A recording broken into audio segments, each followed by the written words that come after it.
Raging Bulls is a game of dice rolling and fence building. Don't use up all your mallets. Today I'm going to teach you how to play, and this is Legendary Tactics. Raging Bulls is a simple, solo, print and play game by Mark Tuck, and it's a lot of fun. All you need to play the game is this game page, which you can download and print off Boardgame Geek and probably some other sites as well. You need 3 different colored dice, a pen or a pencil, and a straight edge. Now, the advantage of using tabletop is that we don't need the straight edge or the pencil. You just go over to the pen marker and choose your ink color, and you can then draw perfectly straight lines. Now, what I'd recommend is if you hit the minus key, it will draw thinner and thinner lines. So probably that thickness is probably what we want. And so you can see drawing a line from one spot to another is perfect. So basically the goal of the game is to build fences, to draw these lines, to enclose the bulls, which are represented by these dots, and make sure that they're completely enclosed and separated from each other. And so you can see in this case, this bull is enclosed and separated from the other bulls. These two are not, though, because they can run wild. There's no fence along this side, so they would need to be fenced in order to score points. Now let's take a look at the basic map here. So this fence at the top is just decorative, so it has no effect on gameplay. This is the number of cows that you will place on the field. This is an example of a fence post. Okay, so generally speaking, you can only connect one fence post to another fence post once. There's some exceptions that I'll go into, basically the number is tied to the roll of the die. So how do you set up the game?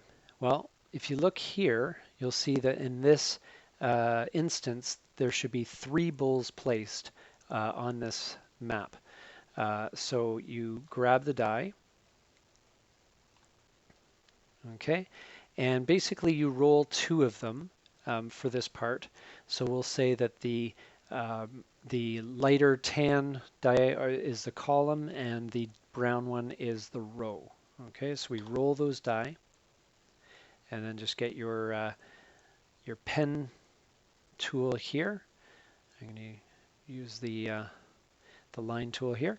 So you can see it's 2 and 3. So you look at row 2 here, and column 2 and row 3.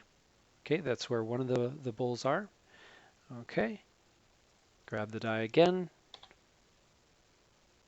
We have 1 and 5. So column 1, row 5, right there. And the last one, we have 4 and 6, so right here. If you end up rolling again, like the same number again, then if you end up rolling the same number again, then just re-roll. So now we bring the 3rd die into play. All right, and you take turns building fences. So I've rolled a 3, 1, and a 6. So that means I can connect a 3 to a 1, or 1 to a 6, or 3 to a 6. And you can pick and choose any fence post to connect. Now you can only generally connect the fence post to another fence post once. So once, let's say I choose to go from 1 until 3 here, which is a perfectly reasonable move, I can't use this fence post again unless in this, basically if you roll doubles or 3 of a kind, then you can. But other than that, that fence post is now used. So you have to be careful with how you use up these fence posts. If you roll doubles, that means that you can use the fence post. So even if this fence post already had a line coming from it, let's say it was just like this, you can actually use the fence post one more time So if it's already got a second line on it, you can't use it again. But if it only has one connection, then you can use that to join there. So we'll join 4 and 3 right there, and that's totally fine. If you roll a 3 of a kind, you can connect a post with another a 4 and a 4 in this case, even if it already has more than one connection. So you can go 4 to 4 in this case like this, even though this already has 2 connections, which would otherwise normally be unusable if you'd rolled doubles. You can use it in this instance. So it's important to note that your fence cannot pass through a bull. So in this instance, to go like this would not be allowed. So here's an example from a game I actually played. So once the bulls have been separated and they're completely enclosed, they've no access to one of the sides of the board or to each other, so they have to be in completely separate enclosures, then you are good to move on to the next field. If for whatever reason you can't complete a roll, so either the fence posts are already used or you're forced to go through a bull or something like that, then basically you need to mark off one of the mallets here. Okay, you only have 3 that you can use throughout the game. All right, and basically that allows you to pass. This is an actual game that I played, and this is on map B, so there's 4 bulls to place. I, through some freakish die rolling, ended up with 4 in a row here. Basically, there's 2 times when you can move on from a field. So either you can complete the field, as I did in this first map, so you can see all the bulls are enclosed and separated.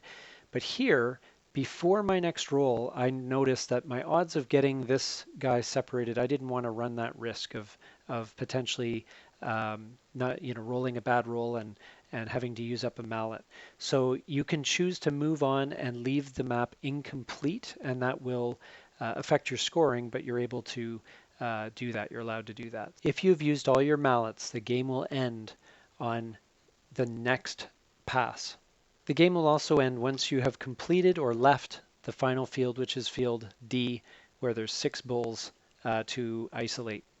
So how is the game scored? Basically, depending on the field, because each field gets more difficult, the number of isolated bulls, you multiply that by 3 in the case of map A, 4 for map B, 5 for map C, and 6 for map D. And each unused post is worth 1 point. So to score this one here, I've got 3 bulls times 3, and I've got 1, 2, 3, 4, 5, 6, 7, 8, 9, 10, 11, 12 posts that were unused. So in this case, and forgive my oversized font here, but that's 9 plus 12, which is 21 points. Keep in mind that you only score the posts if the field has been completed. So in this case, there's 1 bull that was not isolated here, so the posts do not count, only the isolated bulls here. You also score 3 points for each mallet that remains at the end of the game. So how well did you do? If you have less than 40 points, you did terrible, all the way up to 160 plus, which is impossible. Check your scoring. So this is a good little challenging game. See how well you do. It only takes a few minutes really to learn, and once you get going, I'm sure you'll find it quite easy. This has been Legendary Tactics, teaching you Raging Bulls. Thank you so much for watching. Please like and subscribe, and we'll see you next time.